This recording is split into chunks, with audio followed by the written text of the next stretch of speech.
One of the best ways to get an audience hooked up is by winning them over. And how do you do that? Emotional connection is key. So the writers will try their best to win you over through emotion. Sometimes emotive language is basically a line that expresses emotion, to put simply. So for example, the helpless kitten was crying out loud in the cold, something like that, right? The writer or Emma endured the pain as she waited in the cold, merciless rain. This line brews up that emotion inside of you. It riles it up. This is emotive language. It creates this this soothing atmosphere, and that basically helps you to kind of like it hooks you in. Basically, it hooks you in.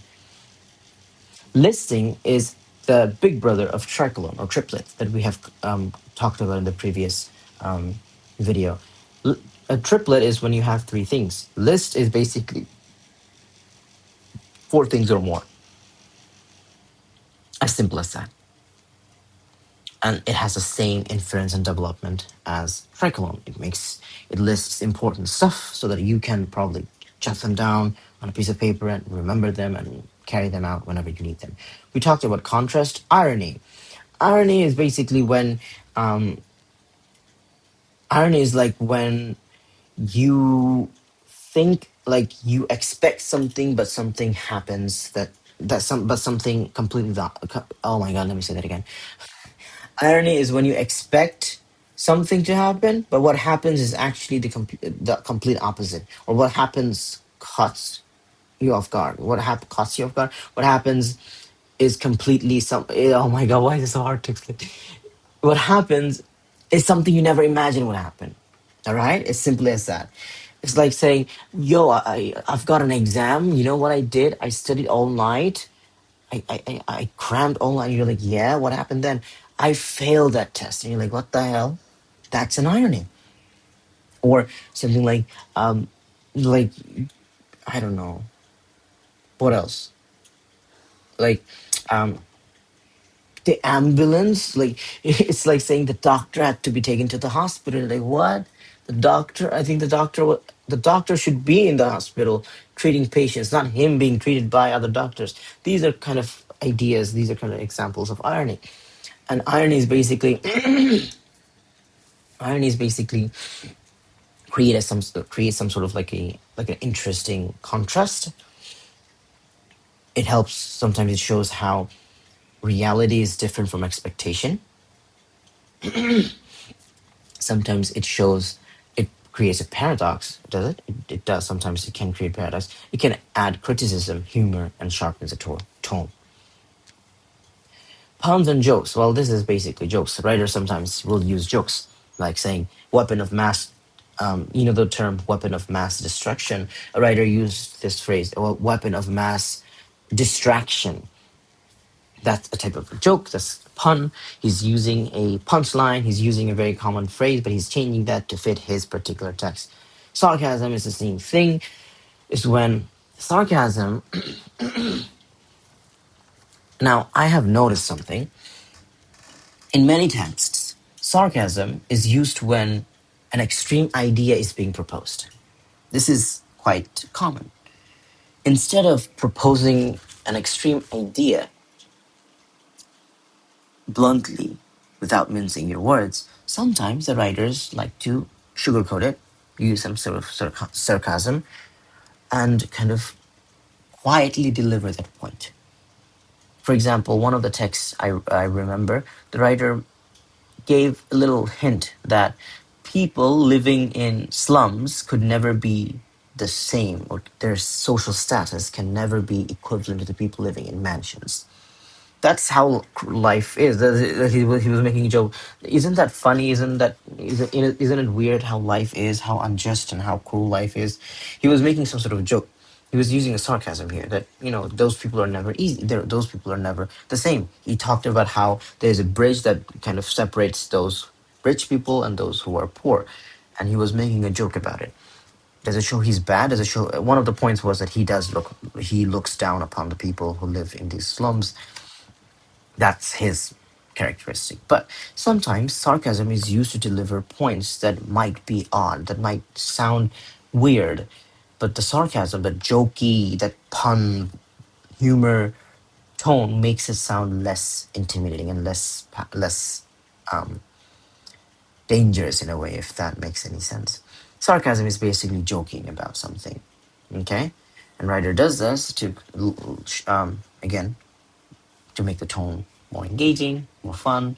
Sarcasm and jokes are used in informal text. Whoopsie, the whole thing, etc. Okay, facts and statistics and expert opinion. These are two devices we'll go together. Facts and stats are devices you will see in almost every text, more or less. Statistics are most of the times kind of like numbers, percentage, percentage. They would use like 1 out of 10 people. That's a type of statistics, and the writers sometimes use facts as well to engage the readers on a factual note. The reason why he does these things is to show that he's credible, to show that whatever point he's making, they are not just cherry picked points from the Bible. Rather, they are researched, backed up datas and informations from various institutions, PhD scholars, researchers, doctors, psychologists, etc. And when he mentions these numbers and these things, again, the psychologist PhD goes over here. These two devices makes their text sound more powerful, effective, real, raw, and credible. So you see these information, you're like, whoa, this writer is not joking around. He's not playing around. When he says brush your teeth, he really means brush your teeth. The number that 75 people die if they don't brush their teeth. You don't even know. He's going to name you some big words and some big numbers. You might not even know what 110% means, but that's a big number. Guess what? That number alone is enough to change your mindset. That's what these devices do. Repetition, a very common device. Writers might repeat a word more than 1 or 2 times in the text. That shows that they want to put emphasis on this word. They want you to note this word. They might sometimes show emphasis because they want you. Perhaps sometimes it could be that writer. Sometimes you'll see the writer is doing some sort of like activities or something, and he repeats the word exhausting, demanding. The writer is doing some sort of like activities, or like the writer is in some, I don't know, why am I stuttering? For example, the writer goes to a cave or some, yeah, he's exploring the cave and he keeps repeating the word abyss, abyss, abyss, abyss, abyss. That shows this guy doesn't like the cave. He finds a cave dark and scary and desolate and docile, and the word abyss, abyss has been repeating so many times, and you're thinking to yourself, the writer really is scared. Why does he keep repeating the word abyss? Sometimes in some informative text, the writer is going to repeat the word recycle, recycle, recycle 4, 5, 6 times. And you're like, dude, shut up already. Why is he doing that? He wants you to kind of understand the importance of recycling and that the point remains in you, engraved. You will never forget the importance of recycling. Why? Because he repeated that 7 times and it still rings in your ears. Short sentences are used to deliver emotion. Sometimes the writer might use short sentence. Basically, when you have something important to say, you say that quick.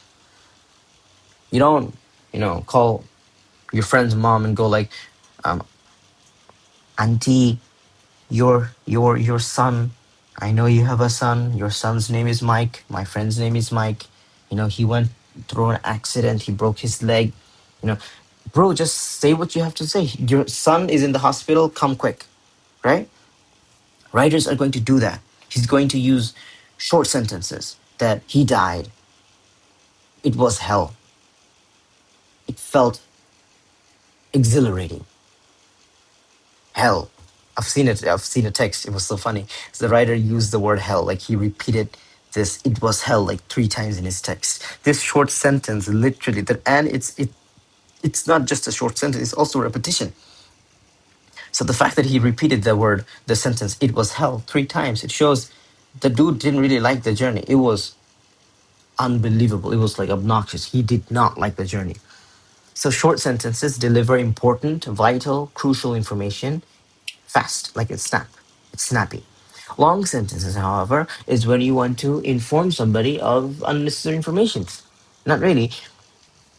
You will see two types of long sentences. One is when the writer is perhaps you will see the writer is very passionate about something and he's talking about all those details and nonsense, and it's one of those situations when a friend of you is talking about something you don't really understand nor do you appreciate, but you can't help but admire that he has a passion for something. Don't make it sound weird. Like you're looking at him with your hands folded and you're like, ah, dude, this guy's hopeless. This guy's hopeless. He likes cars so much, but I can't help but give him credit for that, right? That's one of the reasons, um, that's one of the situations you will find yourself in when the writer uses these kind of stuff to express his passion. Sometimes the writer might use long sentences to deliver extra information. This shows that the inferences these long sentences deliver extra information that the writer wants us to remember and kind of carry out, and extra information about a topic shows that the topic is really vast. For example, safety. Safety of cars doesn't just summarize within seatbelt and you being buckled and you having your license. Safety of driving is more vast. Many things define what safety is whilst you're driving. So the writer might use a long sentence talking about all of them, right? He doesn't want any stones to be unturned, like no stones unturned, right? So that's that. Enumeration is when, how do I explain this simply? It's when you have a small idea but you elaborate on that in the following paragraph. Okay. This is not really, I personally seldom do I see this in Japan, but um, this is something you don't have to worry about. Onomatopoeia. This is really common. Sometimes you will see the writer mimicking real life noises like ticking, tick tock, thwack, thump, right? Snoring, zee, ding dong. These are basically real life noises. And why does he do that? Well, to create that, to kind of like imitating sounds and to create that realism, to make it, appeal as if you're really in that scenario. Omnipotent is a very common device as well. Omnipotent is when you give, it's like personification, but it's on a more larger scale. When something is divine, something has miraculous power, something is everywhere, you title omnipotent. It's a very controversial device. We only use it when we are certain that that thing is being kind of like divinified. I just invented a word, you know. Sometimes the writer, for example, I remember in a text the writer said, "Art is everywhere." That is some sort of like omnipotent, because in the entire text the writer was glorifying art, how vast art is, the medium, the emotions people can feel, the ways they can express the unsaid words that reside underneath their hearts and whatnot. So he was glorifying arts, and at the end when he said art is everywhere, the world itself is an art. He's basically saying art has this godly power. It's everywhere you look at, right? So that signifies that the inference is to signify the large scale effect something has. The development is omnipotent, shows something has a significant effect. It creates a sense of power, it creates a sense of importance, and the readers might want to look into it. Rhetorical questions are basically questions where you're not supposed to answer them. The writer is going to ask you, "Do you know why we listen to music?" And he never answers that question. Or he might start with the title, "Do you know why we listen to music?" And you might be wondering, "No, do tell." But he never tells you. Then you're like, "I need to know the answer." And guess what? You start reading his entire text. So that rhetorical question either does two things. Well, it does one thing. It makes you ponder about that topic, and since it's a question that is never answered, it makes you you yearn for that answer. That dying desire to know that answer is what will drive you to kind of look into the matter. Another device that, again, this does not cover all the devices. Another device that goes with a rhetorical question is hyperphora. That is basically a question that is asked, and right after that, the answer is given.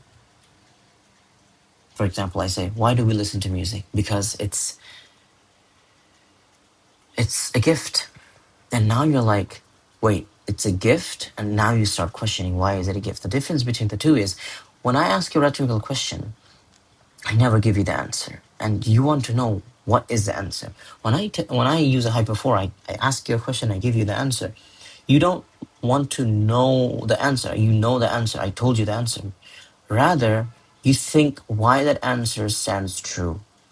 Why is it a gift? You decode, you kind of go into this, void of music. What is a gift? What is a music? You're now redefining your definitions. You're thinking about the thing, you're thinking about the matter in ways you've never thought about it. So hypophora gives you the answer, but demands you that you think about that answer. Rhetorical question never gives you the answer, but wants you to find that answer. I hope that makes sense.